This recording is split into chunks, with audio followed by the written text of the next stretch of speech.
옛날 아주 먼 옛날에 하늘도 무심하고 땅도 메말라버린 흉년이 꼬박 3년이나 이어지던 시절이 있었습니다.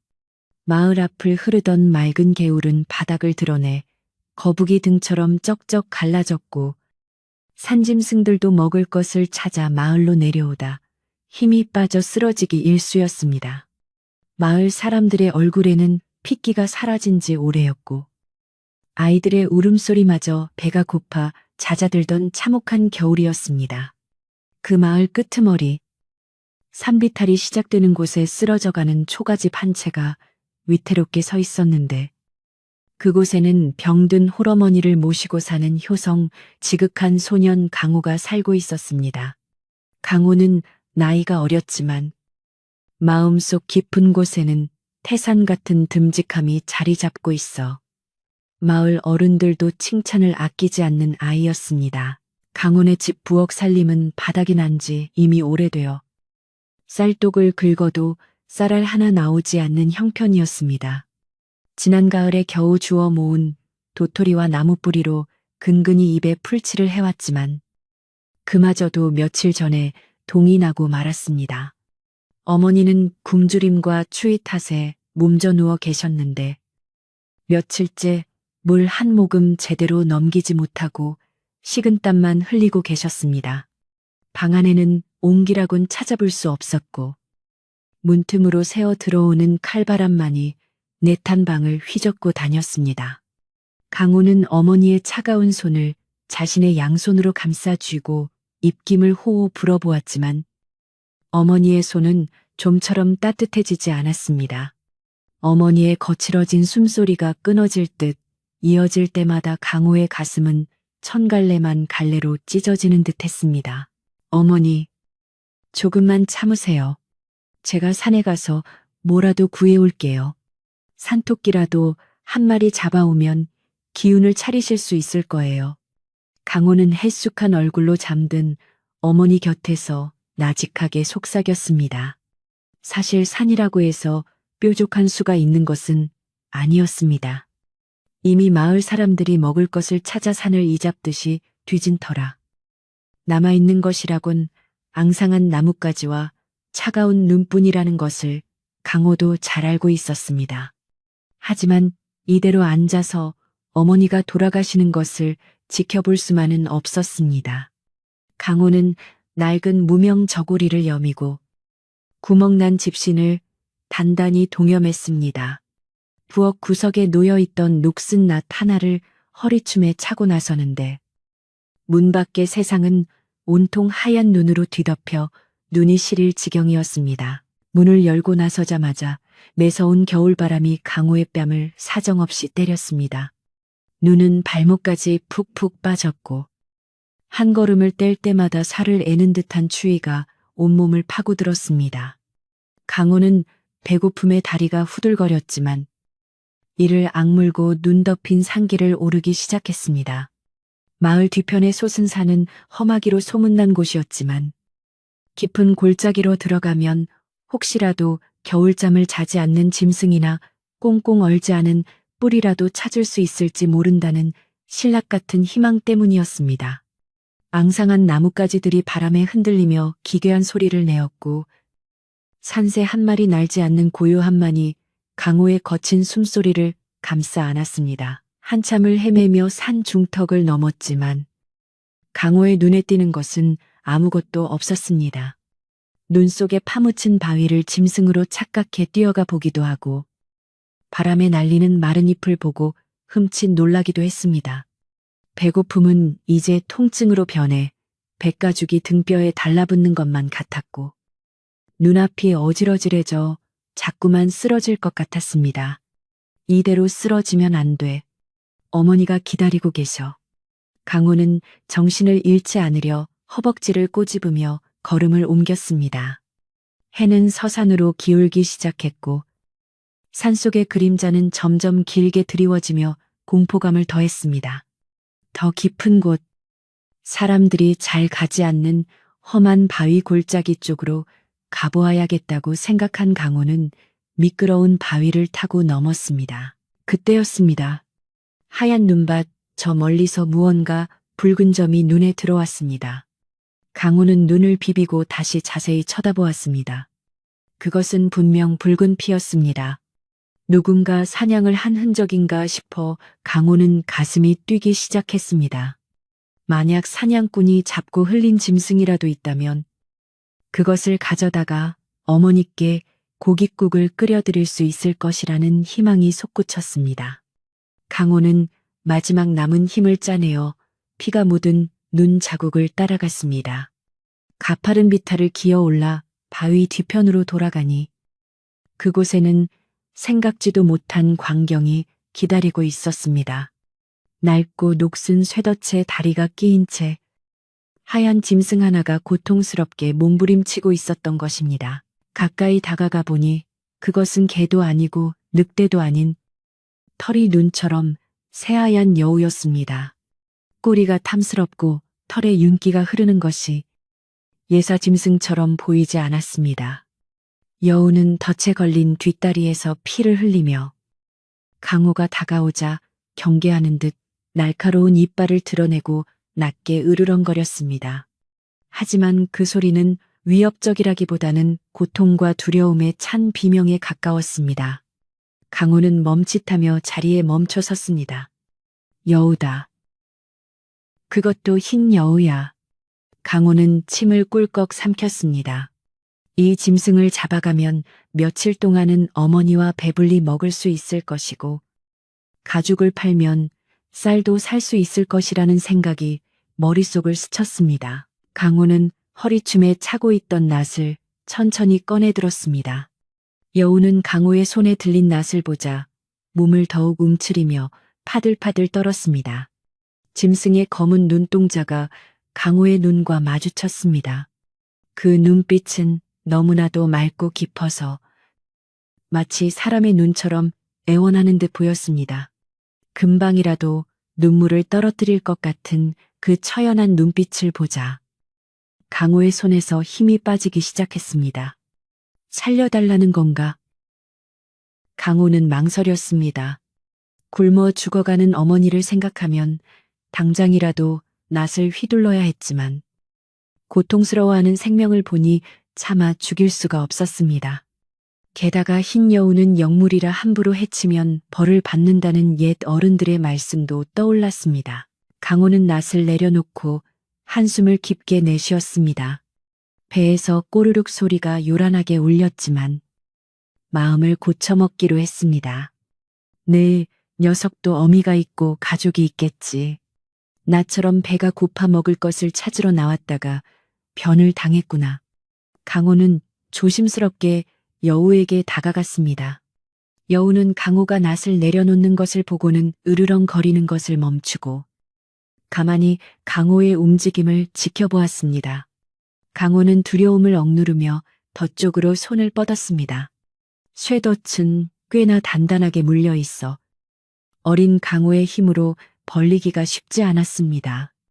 손이 찢어질 듯 차가웠지만 강호는 젖먹던 힘까지 다해 덫의 양쪽을 잡고 힘껏 벌렸습니다. 조금만 참아.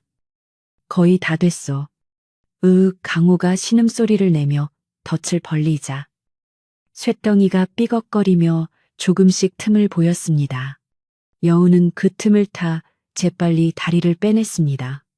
다행히 뼈가 부러지지는 않은 듯했으나 상처가 깊어 피가 계속 흐르고 있었습니다. 덫에서 풀려난 여우는 즉시 도망갈 줄 알았는데 의외로 제자리에 서서 쩔뚝거리며 강호를 빤히 쳐다보았습니다. 강호는 자신의 옷소매를 찢어 여우의 다리를 묶어주려 했지만 여우는 한 걸음 뒤로 물러나며 거리를 두었습니다. 그래, 사람은 무섭겠지. 어서 가거라. 다시는 덫에 걸리지 말고 강호가 손을 휘휘 저으며 말했습니다. 여우는 잠시 강호의 얼굴을 뚫어지게 바라보다가 몸을 돌려 숲으로 향했습니다. 몇 걸음 가다 멈춰서서 뒤를 돌아보고 또 몇 걸음 가다 뒤를 돌아보기를 3번이나 반복했습니다. 마치 강호의 얼굴을 마음에 새기려는 듯한 몸짓이었습니다. 하얀 눈 위로 붉은 핏방울을 남기며 사라지는 여우의 뒷모습을 보며 강호는 털썩 주저앉았습니다. 긴장이 풀리자 극심한 허기와 추위가 다시 밀려왔습니다. 이제 어쩐다. 빈손으로 돌아가면 어머니는 강호의 눈에서 참았던 눈물이 왈칵 쏟아졌습니다. 눈앞에 있던 고기를 제 손으로 놓아주었다는 후회와 착한 일을 했다는 안도감이 뒤섞여 마음이 복잡했습니다. 산 그림자는 이미 짙게 깔렸고 밤이 오기 전에 서둘러 내려가지 않으면 산속에서 얼어 죽을 수도 있는 상황이었습니다. 강호는 무거운 몸을 이끌고 하산을 시작했습니다. 올라올 때보다 내려가는 길은 몇 배나 더 힘들고 멀게 느껴졌습니다. 빈망태기는 등 뒤에서 달그락거리며 강호의 텅 빈 속을 비웃는 듯했고 매서운 바람은 옷깃을 파고들어 뼛속까지 시리게 했습니다. 어머니 죄송해요. 정말 죄송해요. 강호는 입속으로 되뇌며 눈길을 걷고 또 걸었습니다. 마을 어귀에 도착했을 때는 이미 사방이 깜깜한 밤이 되어 있었습니다. 집집마다 불이 꺼져 칠흑 같은 어둠뿐이었고 간간히 들리는 개 짖는 소리만이 정막을 깼습니다. 집에 도착한 강호는 마당에 들어서기도 전에 다리가 풀려 넘어질 뻔했습니다.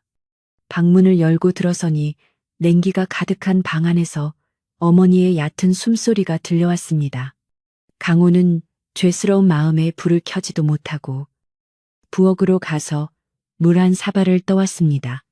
어머니, 다녀왔어요. 산에 아무것도 없어서.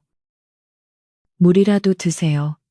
어둠 속에서 어머니의 머리맡에 물그릇을 놓으며 강호는 울먹였습니다.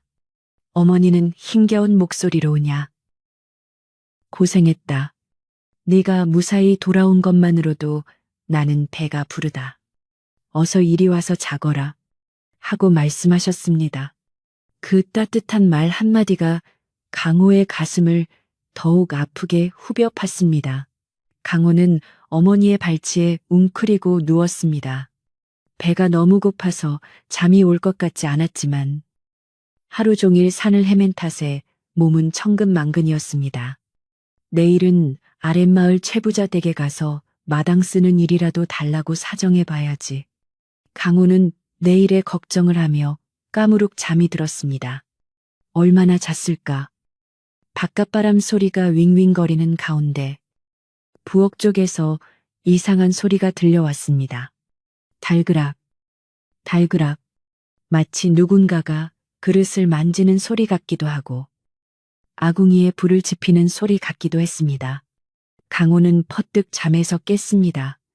도둑이 들었나 싶었지만 훔쳐갈 것도 없는 집에 도둑이 들리 만무했습니다. 쥐가 들어왔나 강호는 졸린 눈을 비비며 몸을 일으켰습니다.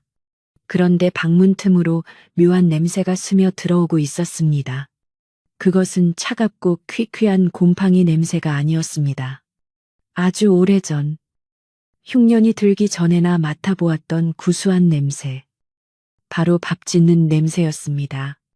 아니, 그뿐만이 아니었습니다. 달콤하고 고소한 팥죽 냄새 같기도 했고 기름진 고기 냄새 같기도 했습니다. 강호는 자신의 코를 의심했습니다.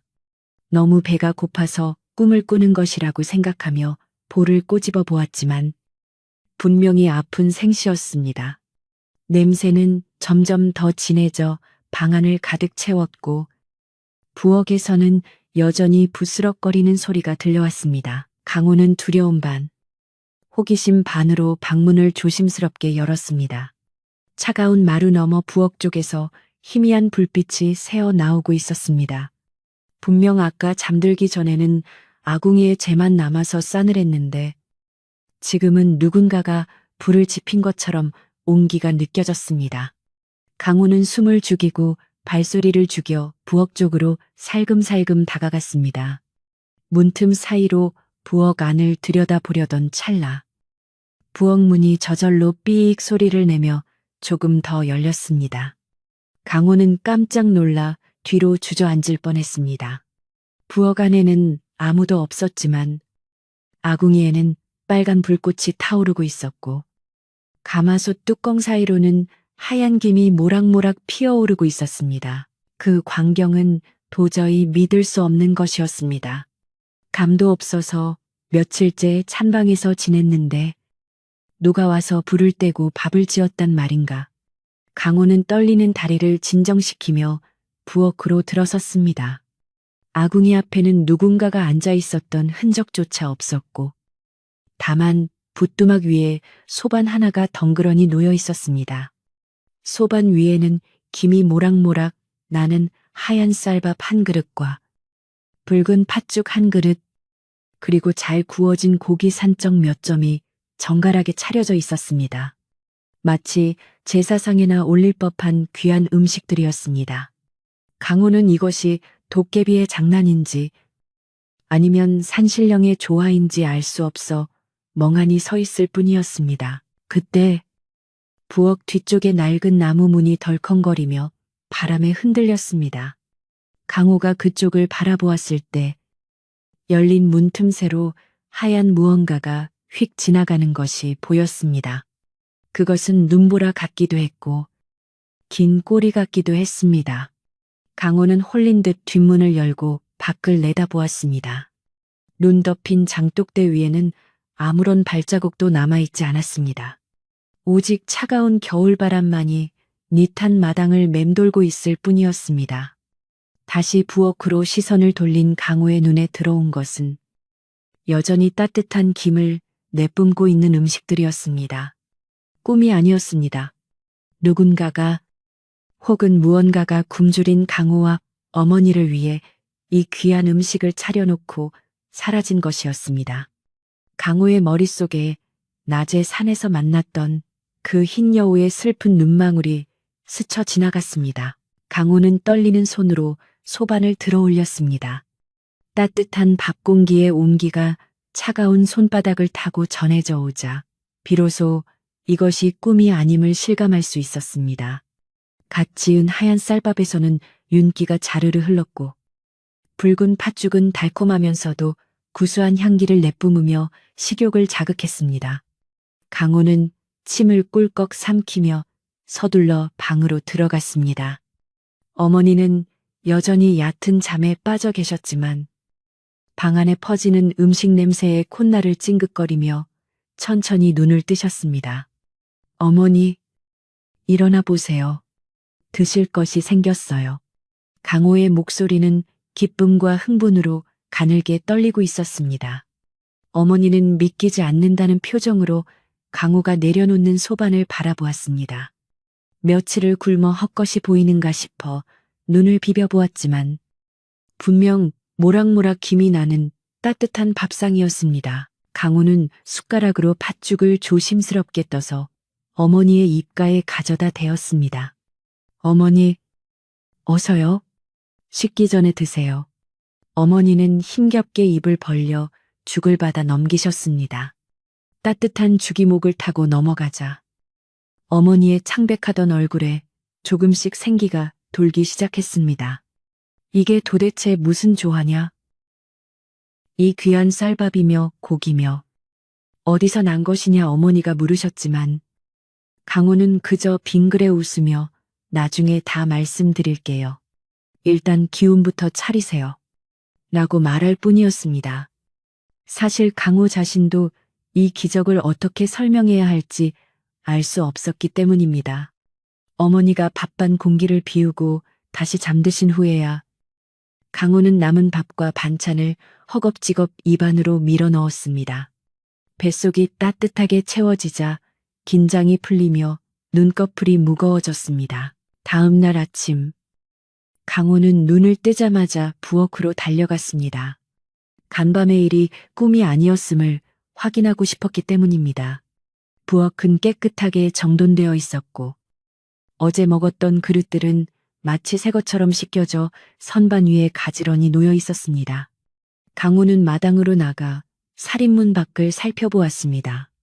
밤새 눈이 조금 더 내렸는지 온 세상이 하얗게 덮여 있었지만 그 어디에도 사람의 발자국이나 짐승의 흔적은 보이지 않았습니다. 정말 산신령님이 도우신 걸까? 아니면 어제 그 흰 여우가. 강호는 고개를 갸웃거리며 산 쪽을 바라보았습니다. 멀리 보이는 설산은 아무런 대답 없이 묵묵히 서 있을 뿐이었지만 강호의 마음속에는 어렴풋한 확신이 자리 잡기 시작했습니다. 짐승도 은혜를 안다는데 그 여우가 보답을 한 것이 틀림없다고 말입니다. 그날 밤부터 기이한 일은 계속되었습니다. 해가 지고 어둠이 깔리면 강호는 졸음을 참으려 허벅지를 꼬집으며 버텼지만 자정 무렵이 되면 어김없이 쏟아지는 잠을 이기지 못하고 쓰러지듯 잠들었습니다.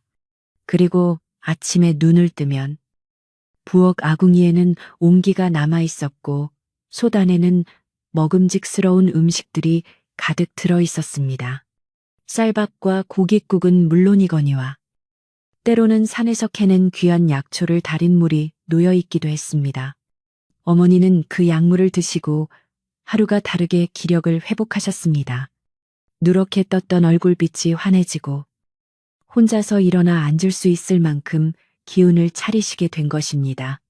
강원의 집 굴뚝에서는 매일 아침 저녁으로 하얀 연기가 피어올랐습니다. 온 마을이 흉년으로 굶주리고 있는 때에 찢어지게 가난한 강원의 집에서 연기가 피어오른다는 사실은 금세 마을 사람들의 눈에 띄었습니다. 처음에는 그저 택감을 구해서 부를 때나 보다 하고 생각했던 사람들도 며칠째 계속되는 고소한 밥 짓는 냄새에 의아해하기 시작했습니다. 마을 우물가에 모인 아낙네들은 물동이를 내려놓고 수군거렸습니다. 강훈의 집 소식 들었어. 그 집 할머니가 다 죽어가더니 요즘은 얼굴이 좋아지셨다지 뭐야. 글쎄 말일세. 어제는 그 집 앞을 지나가는데 고기 굽는 냄새가 나더라니까. 우리 집도 쌀이 떨어져서 쑥을 캐러 다니는데 그 집은 무슨 수로 그렇게 잘 먹고 사는지 몰라.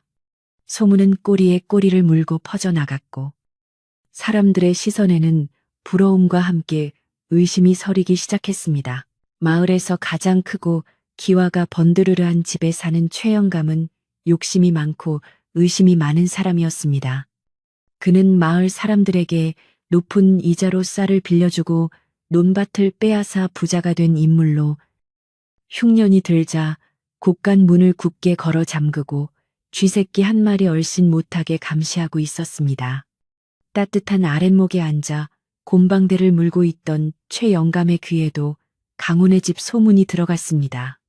뭐라고 그 거지 같은 놈 집에서 고기 냄새가 난다고 최영감은 눈을 부라리며 하인에게 되물었습니다.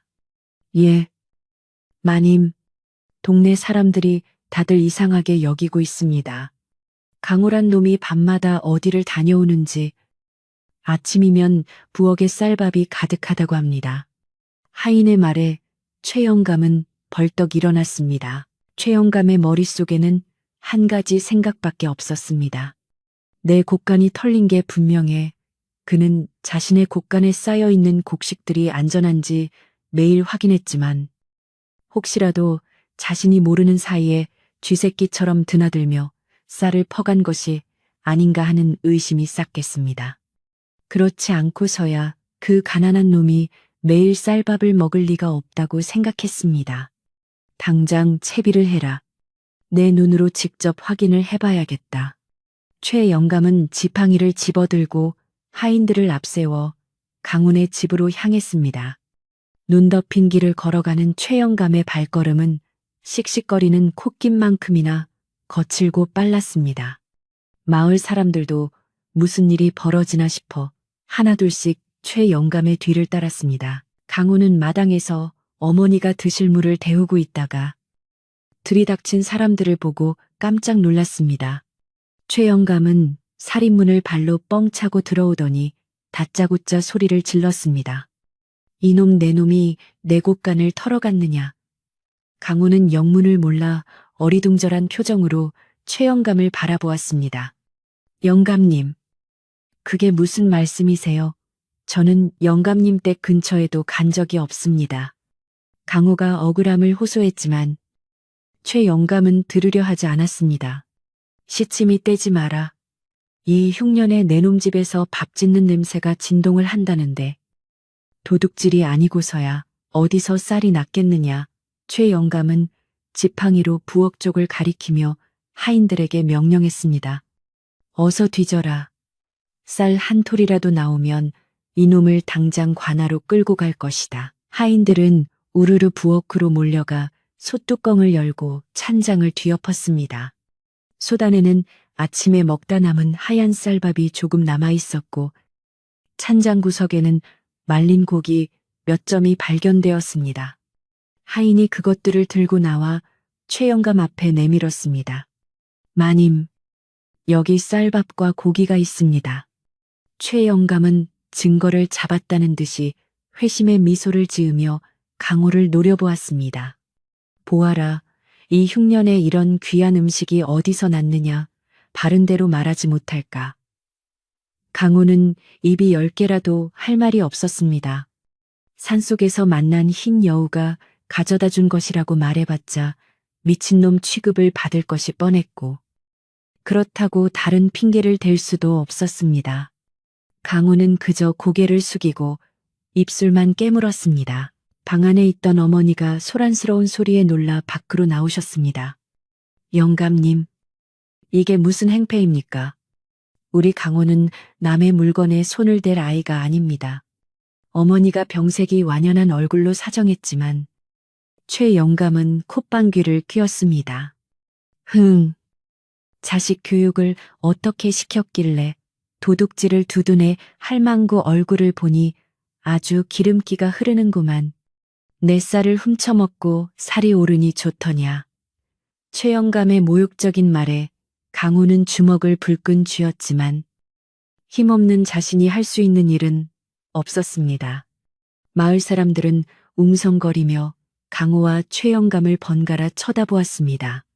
강호가 도둑질을 했을 리 없다고 믿는 사람도 있었지만 눈앞에 있는 쌀밥과 고기는 설명할 길이 없는 명백한 증거였습니다. 최 영감은 강호네 집 안방까지 샅샅이 뒤지기 시작했습니다. 장판을 들춰보고 낡은 뒤줄을 열어보았지만 훔쳐온 쌀가마니 같은 것은 나오지 않았습니다. 곳간에서 없어진 쌀이 없다는 것을 알면서도 최 영감은 멈추지 않았습니다. 사실 최 영감은 도둑 맞은 쌀보다 강호가 쌀을 구한 그 출처가 더 궁금하고 탐이 났습니다. 만약 도둑질이 아니라면 혹시 산에서 금덩이라도 주운 것은 아닐까? 아니면 숨겨둔 보물단지라도 있는 것일까? 탐욕스러운 최 영감의 눈빛이 번들거렸습니다. 분명 어딘가에 숨겨둔 게 있을 게야. 오늘은 이만 가지만 내 눈을 피할 생각 마라. 내가 반드시 내 놈의 비밀을 밝혀내고 말 테다. 최 영감은 으름장을 놓고 돌아갔지만 그날 이후로 강혼의 집을 감시하는 눈길은 더욱 심해졌습니다. 최 영감의 하인들이 번갈아 가며 담장 너머를 훔쳐보았고 마을 사람들도 강호와 마주치면 슬금슬금 피하기 일쑤였습니다. 강호는 억울하고 분했지만 어머니를 위해서라도 꾹 참아야 했습니다. 하지만 마음 한구석에는 불안감이 커져만 갔습니다. 오늘 밤에도 여우가 찾아올까? 만약 최 영감이 지켜보고 있다가 여우를 해치기라도 하면 어쩌지? 강호는 은혜 갚는 여우가 걱정되어 밤이 오는 것이 두려워지기 시작했습니다. 차라리 오늘은 오지 말았으면 하고 기도했습니다. 해는 다시 서산으로 넘어가고 마을에는 어둠과 침묵이 찾아왔습니다. 최 영감의 집 사랑방에서는 최 영감이 하인들을 불러 모아 은밀한 지시를 내리고 있었습니다. 오늘 밤이다. 그놈 집을 에워싸고 지켜보다가 쥐새끼 한 마리라도 드나들면 당장 잡아들여라. 누군가 쌀을 가져다 주는 놈이 있다면 그놈이 바로 도둑일 게다. 최 영감은 자신의 직감이 틀리지 않았다고 확신하며 비릿한 웃음을 흘렸습니다. 한편 강호는 어머니를 재우고 부엌 아궁이 앞에 앉아 불씨를 지키고 있었습니다. 밖에서는 찬바람 소리가 윙윙거리고 문풍지가 파르르 떨렸습니다. 강호는 졸지 않으려고 허벅지를 바늘로 찌르듯 꼬집으며 뜬 눈으로 밤을 새우기로 결심했습니다. 시간이 얼마나 흘렀을까? 마을의 개들이 짖지도 않고 고요해진 깊은 밤이 되었습니다. 강호의 눈꺼풀이 천근만근 내려앉을 무렵 살인문 밖에서 뽀드득 뽀드득 눈 밟는 소리가 희미하게 들려왔습니다. 강호는 화들짝 놀라 정신을 차렸습니다. 최영감의 하인들일까? 아니면 기다리던 그 존재일까? 숨을 죽이고 문틈으로 밖을 내다보려는데 갑자기 부엌의 작은 창문이 덜컹거리며 열렸습니다. 그리고 그 좁은 틈으로 하얀 털뭉치 같은 것이 쑥 들어와 붓두막 위에 무언가를 툭 내려놓았습니다. 강호는 너무 놀라 소리도 지르지 못하고 멍하니 바라보았습니다. 그것은 산짐승의 것이라고는 믿기지 않을 만큼 크고 탐스러운 배 한 덩어리와 산삼 두 뿔이었습니다. 그러나 평화로운 순간도 잠시 밖에서 적이다, 부엌 쪽이다 하는 고함 소리가 정적을 찢어 놓았습니다. 최영감과 하인들이 잠복하고 있다가 움직임을 포착한 것입니다. 횃불이 환하게 밝혀지고 쿵쿵거리는 발소리가 강훈의 집을 향해 몰려왔습니다. 강훈은 다급하게 창문을 닫으려 했지만 창밖의 하얀 그림자는 이미 사라진 뒤였습니다. 문 열어라, 이놈들. 꼼짝 마라 대문을 부술 듯이 두드리는 소리에 어머니가 비명을 지르며 깨어났습니다. 강호는 부들부들 떨며 부엌문에 빗장을 걸었지만 낡은 나무 문이 얼마나 버텨줄지 알 수 없었습니다. 탐욕에 눈이 먼 최영감의 거친 숨소리가 문 하나를 사이에 두고 바로 턱 밑까지 들이닥쳤습니다. 와장창하는 소리와 함께 부엌의 낡은 문짝이 떨어져 나가고 최영감의 하인들이 횃불을 들이밀며 들이닥쳤습니다. 갑작스러운 밝은 불빛에 강호는 눈을 질끈 감았다 떴고 그 사이 하인들은 붓두막 위에 놓여있던 산삼과 배를 낚아채 최영감에게 바쳤습니다. 최영감은 횃불 아래서 산삼을 이리저리 비춰보며 탐욕스러운 눈빛을 번뜩였습니다. 허, 이것 봐라.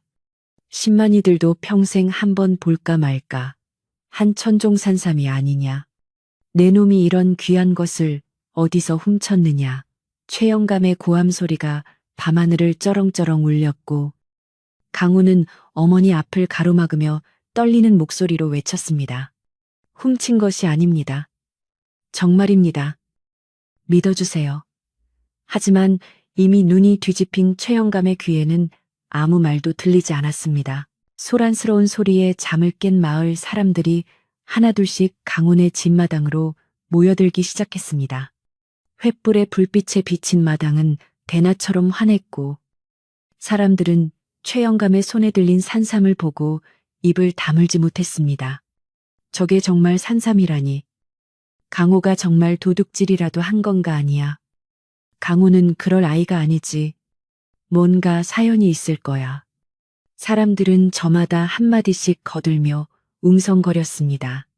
개 중에는 강호를 불쌍히 여기는 이들도 있었지만 최영감의 서슬퍼런 기세에 눌려 감히 나서서 말리는 사람은 없었습니다.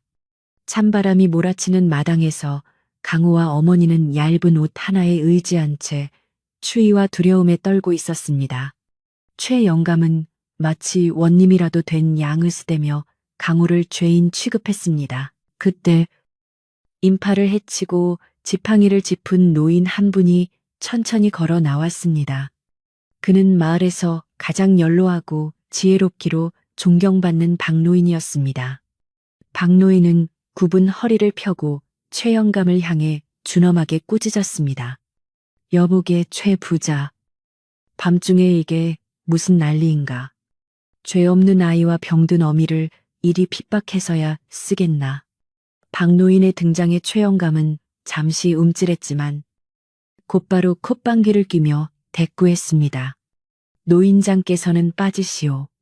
이놈이 내 곳간을 턴 것이 분명한데 증거가 여기 있지 않소.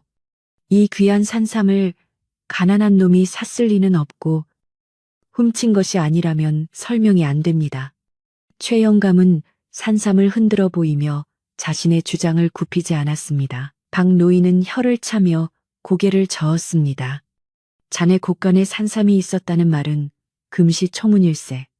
그리고 강호는 내가 어릴 적부터 지켜보았지만 남의 바늘 하나 탐낼 아이가 아니야.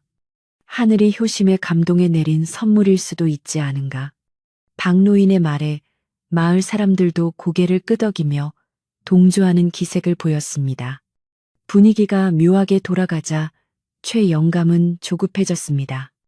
만약 이대로 물러난다면 자신의 체면이 구겨질 뿐만 아니라 눈앞에 있는 보물을 놓칠 수도 있다는 생각이 들었기 때문입니다.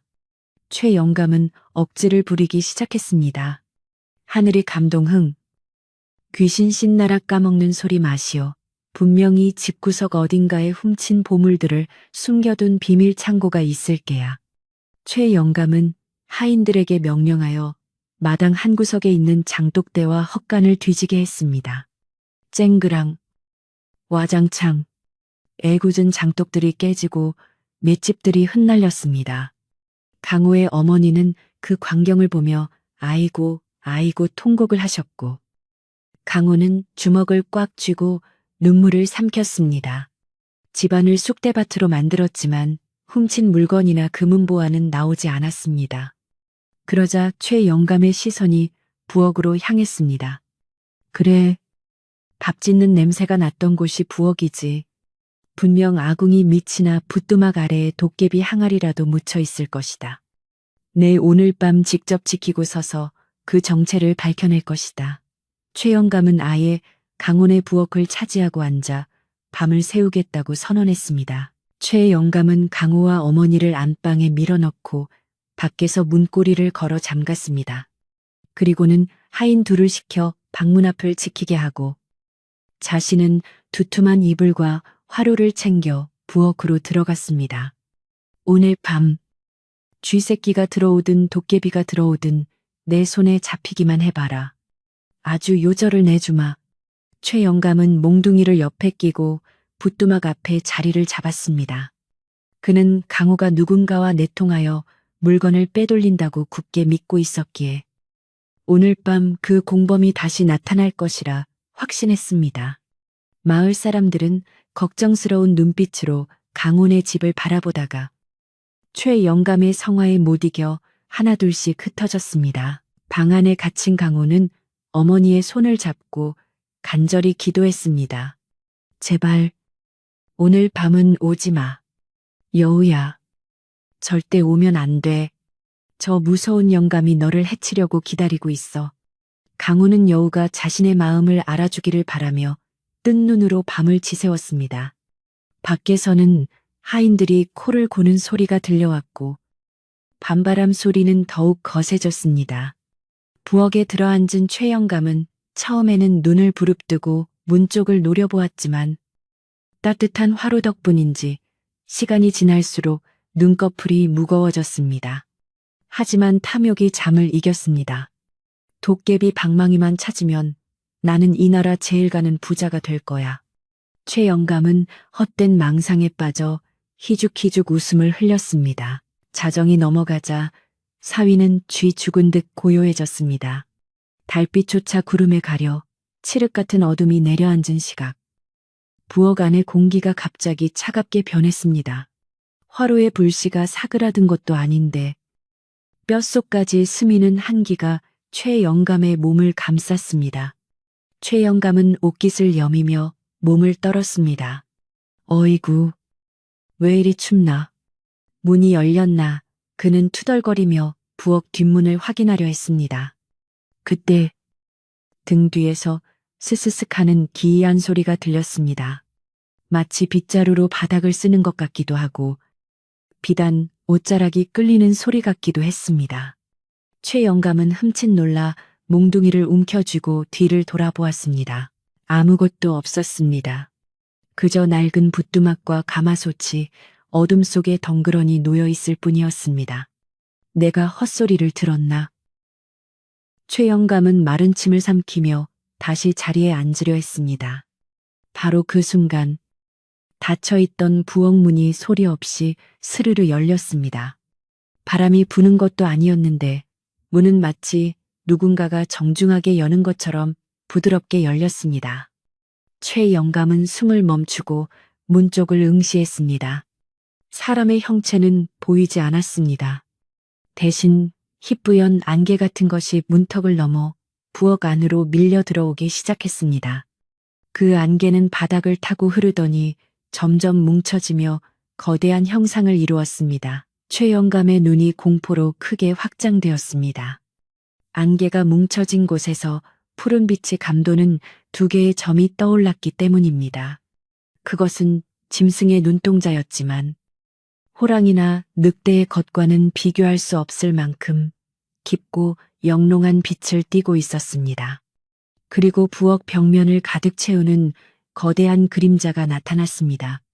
횃불의 흔들림에 따라 춤을 추는 그 그림자는 꼬리가 9개는 되어 보이는 거대한 여우의 형상이었습니다.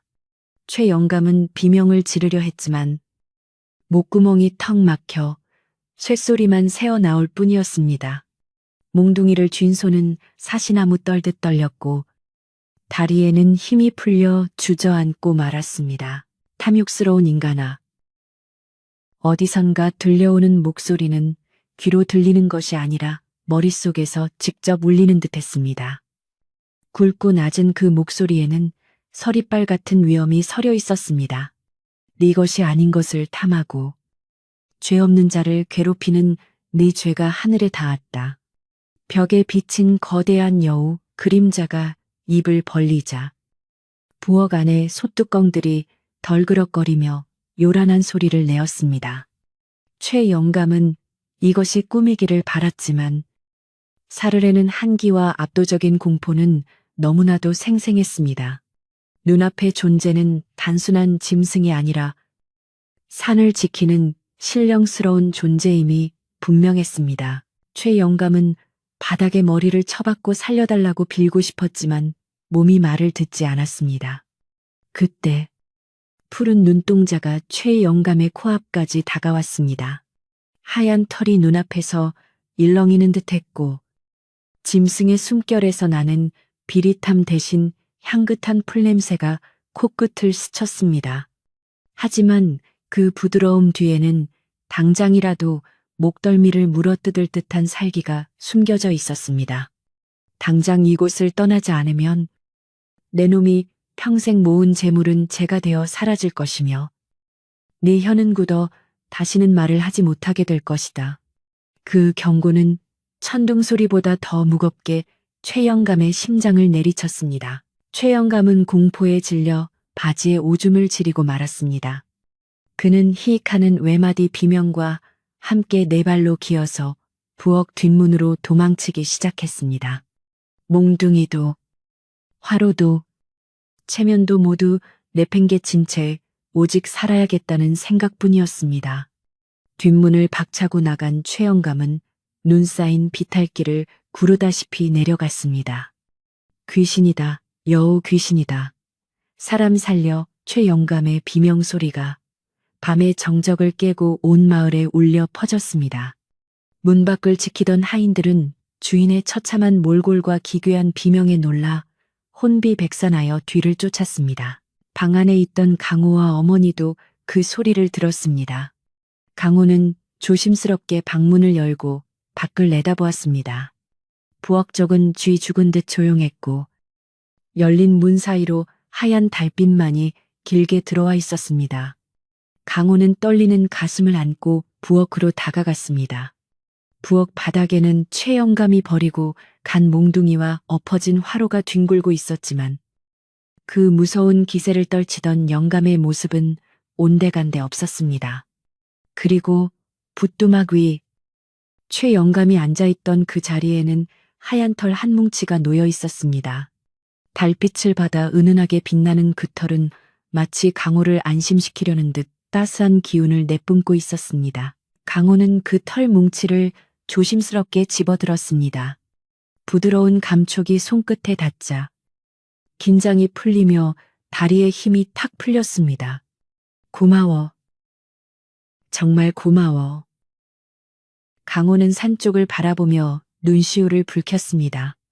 최영감이 혼비백산하여 도망친 후 마을에는 다시 평화가 찾아왔지만 그날 밤의 사건은 모든 것을 바꿔놓을 서막에 불과했습니다. 탐욕스러운 부자가 쫓겨나고 착한 소년이 지켜진 이 기적 같은 밤은 곧 날이 밝으면 마을 전체에 엄청난 소문으로 퍼져나갈 것이었습니다. 그리고 이제 곧 찾아올 봄과 함께 강원의 집에는 진정한 의미의 따뜻한 변화가 기다리고 있었습니다. 최영감이 혼비백산하여 도망친 그날 밤은 그렇게 폭풍처럼 지나가고 이윽고 마을의 아침 해가 밝아왔습니다. 밤새 마을을 휘감았던 공포와 신비로운 기운은 아침 햇살과 함께 눈 녹듯이 사라졌지만 사람들의 입에는 밤새 일어난 기이한 사건이 오르내리고 있었습니다. 마을 사람들은 삼삼오오 짝을 지어 최영감의 집 근처를 기웃거렸는데 들리는 소문에 의하면 최영감은 밤새 헛소리를 지르며 알아누웠다고 했습니다. 그토록 위세등등하던 부자가 하룻밤 사이에 머리가 하얗게 새어버리고 눈은 내란이 들어가 마치 10년은 늙어버린 듯한 몰골이 되었다는 것이었습니다. 사람들은 이것이 다 하늘의 벌이라고 수군거렸지만 한편으로는 그 탐욕스러운 영감을 혼내준 정체가 무엇인지 궁금해하며 강원의 집 쪽을 경외 어린 시선으로 바라보았습니다. 강원은 아침 일찍 일어나 어수선해진 부엌을 정리했습니다. 부서진 문짝을 다시 달고 깨진 장독의 파편을 치우며 마음을 추스르려 노력했습니다. 신기하게도 그날 아침에는 아궁이에 불이 지펴져 있지도 않았고 솥안에 밥이나 고기가 들어있지도 않았습니다. 여우가 최영감을 쫓아내느라 음식을 준비할 겨를이 없었던 것인지 아니면 이제 더 이상 도움이 필요 없다고 생각한 것인지 알 수 없었습니다. 하지만 강호는 실망하지 않았습니다. 오히려 마음 한구석이 후련해지는 것을 느꼈습니다. 어젯밤 최영감이 두고 간 몽둥이와 화로를 마당 한구석에 치워두며 강호는 이제 더 이상 밤마다 가슴 졸이며 숨죽이지 않아도 된다는 사실에 안도했습니다. 어머니도 밤새 푹 주무셨는지 한결 편안한 얼굴로 방문을 열고 나오셨습니다. 해가 중천에 떴을 무렵 최영감네 집 대문이 활짝 열리며 뜻밖의 소식이 들려왔습니다. 몸져 누워있던 최영감이 하인들을 시켜 마을 사람들을 모두 마당으로 불러 모은다는 것이었습니다. 강호도 어머니의 부축을 받으며 조심스럽게 최영감네 집으로 향했습니다. 넓은 기와집 마당에는 이미 많은 사람들이 모여 웅성거리고 있었습니다. 잠시 후 안방문이 열리고 최영감이 하인의 부축을 받으며 비틀비틀 걸어 나왔습니다. 그의 모습은 소문대로 처참했습니다. 얼굴은 흑빛이었고 눈빛에는 그만턴 도끼와 욕심이 사라지고 두려움과 회한만이 가득 차 있었습니다. 최영감은 모여든 마을 사람들을 둘러보다가 군중 속에 섞여 있는 강호와 눈이 마주치자 화들짝 놀라며 고개를 숙였습니다. 최영감은 떨리는 목소리로 입을 열었습니다. 내 평생 재물을 모으는 것만이 최고인 줄 알고 살았소. 하지만 어젯밤 죽음보다 더한 공포를 겪고 나니 이 모든 것이 부질없음을 깨달았소. 영감의 목소리는 잠기어 잘 들리지 않을 정도였지만 마당에 모인 사람들은 숨소리 하나 내지 않고 귀를 기울였습니다. 하늘이 노하여 내게 경고를 보내셨으니 내 그 뜻을 거역하면 제명에 죽지 못할 것임을 알았소. 오늘부로 내 곳간을 열어 굶주린 이웃들에게 곡식을 나누어 줄 것이니 부디 내 지난날의 과오를 용서해 주시오. 최영감의 말이 끝나자마자 하인들이 달려들어 굳게 닫혀있던 곳간의 문을 활짝 열어젖혔습니다. 곳간 문이 열리자 그 안에 산더미처럼 쌓여있던 쌀가마니와 곡식들이 모습을 드러냈습니다. 흉년 내내 쥐 한 마리 얼씬 못하게 막아두었던 그 엄청난 양의 곡식을 보자 마을 사람들은 탄성을 질렀습니다. 어떤 이들은 믿기지 않는다는 듯 눈물을 흘렸고 어떤 이들은 만세를 부르며 기뻐 뛰었습니다. 최 영감은 하인들에게 지시하여 집집마다 쌀과 잡곡을 골고루 나누어 주게 했습니다. 강호에게는 특별히 더 많은 양의 쌀과 고기를 보내며 어젯밤에 무례를 사과하는 뜻으로 비단 옷감까지 얹어 주었습니다. 강호는 쌀가마니를 받아들고 멍하니 최 영감을 바라보았습니다. 산속의 여우가 가져다 준 기적은 단순히 밥 몇 그릇이 아니라 마을 전체를 살리고 사람의 마음까지 바꿔놓은 더 큰 기적이었던 것입니다. 최 영감의 창고가 열리자 마을에는 다시 활기가 돌기 시작했습니다. 굶주림에 허덕이던 사람들의 얼굴에 핏기가 돌아오고 아이들의 웃음소리가 다시 골목길을 채웠습니다. 강원의 집 부엌에서도 더 이상 밤마다 몰래 밥을 짓는 소리가 들리지 않았지만 이제는 대낮에 당당하게 연기를 피우며 밥을 지을 수 있게 되었습니다. 강호는 어머니에게 따뜻한 밥을 지어드리며 지난밤 있었던 일들과 산에서 만난 흰여우 이야기를 조심스럽게 털어놓았습니다. 어머니는 강호의 손을 잡고 눈물을 글썽이며 말씀하셨습니다. 내 착한 마음씨가 산신령님을 감동시킨 게야. 짐승도 은혜를 아는데 우리도 그 고마움을 잊지 말고 평생 베풀며 살아야 한다. 겨울이 깊어가고 마침내 입춘이 지나자 지독했던 추위도 조금씩 물러가기 시작했습니다. 산과 들을 뒤덮었던 하얀 눈이 녹아내리고 얼어붙었던 개울물도 졸졸 흐르는 소리를 내며 봄을 재촉했습니다. 흉년은 끝났고 마을 사람들은 다가올 봄 농사를 준비하느라 분주해졌습니다. 최 영감은 건강을 어느 정도 회복했지만 예전처럼 악착같이 소장료를 걷거나 사람들을 괴롭히지 않았습니다. 오히려 마을의 그진 일에도 나서서 도움을 주고 어려운 이웃을 살피는 등 완전히 딴 사람이 되어 개과천선한 최부자라는 칭송을 듣게 되었습니다. 강훈의 집도 평온을 되찾았습니다. 어머니는 이제 지팡이 없이도 거동할 수 있을 만큼 건강해지셨고 강훈은 부쩍 자란 키만큼이나 의젓한 청년의 모습을 갖춰가고 있었습니다. 어느 따스한 봄날, 강훈은 지게를 지고 산으로 향했습니다. 이제는 죗감을 구하기 위해서가 아니라 겨우내 움츠렸던 땅을 일구고 새 생명을 맞이하기 위한 준비였습니다. 산길에는 진달래와 생강나무 꽃이 노랗고 분홍빛으로 피어나 향긋한 냄새를 풍기고 있었고 따스한 봄바람은 강호의 뺨을 부드럽게 스쳐 지나갔습니다. 강호는 문득 지난 겨울 춥고 배고팠던 그날 덫에 걸린 여우를 만났던 바위 골짜기가 생각났습니다. 발걸음은 저절로 그곳을 향해 움직였습니다. 눈이 녹아 질퍽한 흙길을 밟으며 도착한 그곳에는 녹슨 덫만이 덩그러니 남아 지난날의 기억을 떠올리게 했습니다. 강호는 바위 위에 걸터앉아 땀을 닦으며 산 아래 마을을 내려다보았습니다. 평화로운 마을 풍경을 보고 있자니 가슴이 벅차올랐습니다. 여우야, 잘 지내고 있니? 내 덕분에 어머니도, 나도, 그리고 우리 마을 사람들 모두가 살았어. 정말 고마워. 강호는 허공에 대고 나직하게 속삭였습니다. 대답 없는 메아리만이 골짜기를 울렸지만 강호는 여우가 어디선가 자신의 말을 듣고 있을 것이라 믿었습니다. 그때였습니다. 바람이 불어와 나뭇가지들이 흔들리는 소리 사이로 바스락거리는 인기척이 느껴졌습니다.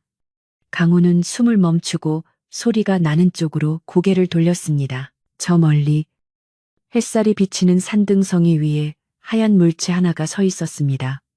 눈이 시리도록 새하얀 털을 가진 여우였습니다. 지난 겨울에 보았을 때보다 털은 더욱 윤기가 흐르고 풍성해 보였으며 그 자태는 신비롭기 그지없었습니다. 여우는 도망가지 않고 가만히 서서 강호를 내려다보고 있었습니다. 그 깊고 맑은 검은 눈동자는 여전히 강호의 마음을 꿰뚫어 보는 듯 했습니다. 강호는 자리에서 일어나 여우를 향해 깊이 허리를 숙여 절을 했습니다. 말로는 다할 수 없는 고마움과 존경의 마음을 담은 인사였습니다. 여우는 강호의 인사를 받기라도 한 듯 꼬리를 살랑 흔들며 긴 아픔을 한 번 하고는 천천히 몸을 돌렸습니다. 여우가 사라진 자리에는 한동안 신비로운 기운이 감돌았습니다. 강호는 여우가 사라진 숲을 한참 동안 바라보다가 가벼운 발걸음으로 산을 내려왔습니다. 그날 이후로 강호는 다시는 흰 여우를 보지 못했습니다. 하지만 강호는 알고 있었습니다. 보이지 않는 곳에서 언제나 자신과 마을을 지켜주는 존재가 있다는 것을 말입니다. 강호는 더욱 성실하게 일했습니다. 남들보다 일찍 일어나 밭을 갈고 밤늦도록 거적을 짜며 부지런히 살림을 불려나갔습니다. 하늘도 강호의 정성에 감복했는지 그의 농사는 대풍년이 들어 강원의 집 곳간에도 곡식이 가득 차게 되었습니다. 세월은 유수와 같이 흘러 강호는 어엿한 장정이 되었고 마을에서 제일 가는 효자이자 일꾼으로 칭송받으며 살았습니다. 어머니는 아들의 효도를 받으며 천수를 누리셨고 최영감 또한 자선 사업을 계속하며 편안한 노후를 보냈습니다. 마을 사람들은 흉년이 들 때마다 강호가 겪었던 그 신비한 이야기를 나누며 착한 마음을 먹고 살면 언젠가는 복을 받는다는 교훈을 되새기곤 했습니다. 강원의 집 뒷산에는 봄이면 하얀 꽃들이 유난히 많이 피어났는데 마을 사람들은 그것이 흰 여우가 강원의 집을 축복해주기 위해 피운 꽃이라고 믿었습니다. 어느 바람 맑은 날 밤 나이가 지긋하게 든 강호는 손자들을 무릎에 앉히고 옛날 이야기를 들려주었습니다. 옛날에 아주 배가 고픈 시절이 있었단다. 그때 산에서 만난 친구가 하나 있었지. 아이들은 눈을 반짝이며 할아버지의 이야기에 귀를 기울였고 밖에서는 부엉이가 부우부우 울며 장단을 맞추었습니다. 강호의 집 굴뚝에서는 여전히 따뜻한 연기가 피어오르고 창호지 문 너머로는 온 가족의 웃음소리가 새어나왔습니다. 춥고 배고팠던 겨울의 기억은 이제 아련한 추억이 되어 따뜻한 아랫목의 온기 속에 녹아들었습니다. 착한 소년의 마음이 만들어낸 기적은 그렇게 오래오래 마을에 전해져 내려왔습니다. 지금도 그 산골 마을에 가면 눈 오는 겨울밤이면 가끔씩 흰 여우가 내려와 착한 사람들의 집을 살피고 간다는 전설이 바람을 타고 들려온답니다. 오늘 밤 여러분의 꿈속에도 그 신비롭고 따뜻한 흰 여우가 찾아와 행운을 빌어줄지도 모릅니다.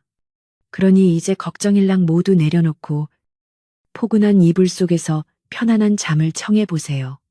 밤은 깊었고 이야기는 여기서 끝을 맺습니다. 모두 안녕히 주무세요.